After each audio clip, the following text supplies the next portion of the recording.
முன்னோர்கள் கூறியவை. காரணம் காரியம் இல்லாமல் முன்னோர்கள் எதையுமே சொல்ல மாட்டார்கள். சரியானதைத்தான் சொல்வார்கள். கிழமையை அறிந்து செயல்பட்டு விடுங்கள். அப்படி முன்னோர்கள் என்ன கூறினார்கள் தெரியுமா? ஞாயிற்றுக்கிழமை இறப்பானால் மறுபிறப்பு ஒன்று இல்லை.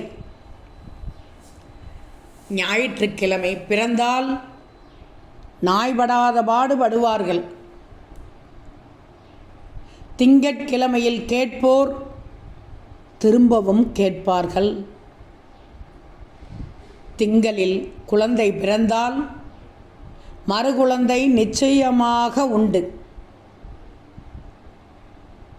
செவ்வாய் வெள்ளி செலவு செய்யக்கூடாது. செவ்வாய் வெள்ளி செலவிடாது. செவ்வாயில் முடி வெட்டினால் தரித்திரம் சேர்ந்துவிடும். புதன் கோடி ஆளும். பொன் அகட்டாலும் புதன் அகப்படாது. புதன் கோடியாலும் பொன் அகட்டாலும் புதன் அகப்படாது. வியாழனில் புது ஆடை வாங்குபவன் குதூகலமாவான். வேதம் பொய்த்தாலும் வியாழன் நிச்சயமாக பொய்க்காது. வெள்ளியில் ஆபரணங்களை மட்டும் சேர்த்துவிட்டால் போதும், குட்டி போட்டுக்கொண்டே இருக்கும். வெள்ளியில் பூராடத்தில் மகன் கொல்லிக்கு ஆகவே ஆகாது.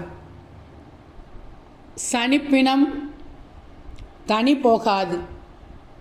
சனிப்பினம் துணை தேடும். இவையெல்லாம் முன்னோர்கள் கூறியவை. காரணம் காரியம் இல்லாமல் முன்னோர்கள் எதையும் சொல்ல மாட்டார்கள். அதனால் தான் கிழமையை அறிந்து செயல்பட வேண்டும் என்று சொன்னார்கள்.